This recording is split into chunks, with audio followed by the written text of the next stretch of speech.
दोस्तों, इतनी भारी मात्रा में लिथियम मिलने से नॉन फेरस मेटल के क्षेत्र में भारत की निर्भरता दूसरे देशों से कम होने की उम्मीद है। ऐसे में सवाल है कि आखिर इससे देश को क्या फायदा मिलेगा, हमें और आपको इसका क्या लाभ मिलेगा, चीन इससे क्यों परेशान हो रहा है। आपके इन सब सवालों का जवाब मिलेगा इस वीडियो में, कृपया अंत तक बने रहें। भारत के हाथ एक ऐसा खजाना लगा है जो पूरे देश की तकदीर बदलने की ताकत रखता है। ये खजाना है लिथियम का।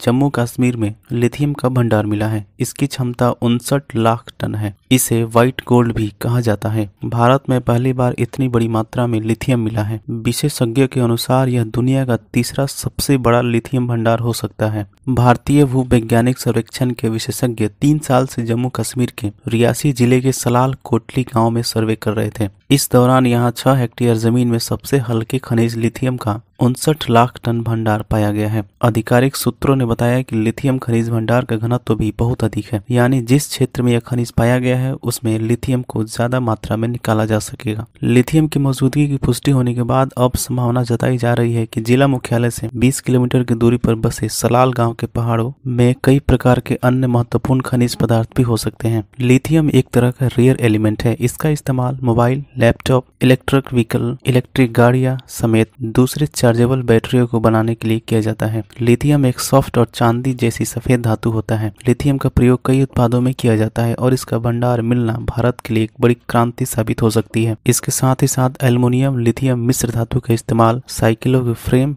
एयरक्राफ्ट और हाई स्पीड ट्रेनों में भी किया जाता है। फिलहाल भारत 96% लिथियम का आयात चीन, अमेरिका, ऑस्ट्रेलिया, चिली, चीन, अर्जेंटीना और बोलीविया से करता है। इतने बड़े पैमाने पर लिथियम के निर्यात से भारत की काफी विदेशी मुद्रा खर्च होती है। लिथियम भंडार भारत में मिलने से भारत की विदेशी मुद्रा की काफी बचत होगी। साथ ही भारत लिथियम का निर्यात कर अपना राजस्व भी बढ़ा सकता है। लिथियम का सबसे बड़ा भंडार चिली में 93 लाख टन का है, ऑस्ट्रेलिया में 63 लाख टन, अर्जेंटीना में 27 लाख टन और चीन में लिथियम का उत्पादन किया जाता है। भारत चीन से सबसे ज्यादा लिथियम आयात करता है, जो पूरे आयात का 80% होता है। साल 2020-21 के बीच भारत ने लिथियम आयन बैटरी के आयात पर 8,984 करोड़ रुपए खर्च किए थे। वहीं साल 2021-22 में लिथियम के आयात पर 13,838 करोड़ रुपए खर्च किए थे। मौजूदा समय में 1 टन लिथियम की कीमत करीब 57 लाख रुपए होती है। भारत में 59 लाख टन लिथियम का भंडार मिला है। ऐसे में आज के समय इसकी कीमत लगभग 3.5 लाख करोड़ रुपए से भी ज्यादा होगी। लिथियम का भंडार मिलने से देश में बड़े पैमाने पर इलेक्ट्रिक गाड़ियां, एनर्जी बैटरी बनाने वाली विदेशी कंपनियां भी आएंगे। इससे देश में रोजगार सृजन होगा। भारत ने साल 2070 तक अपने उत्सर्जन को पूरी तरह से एनवायरमेंट फ्रेंडली करने का संकल्प लिया है। इसके लिए इलेक्ट्रिक गाड़ियां बैटरी में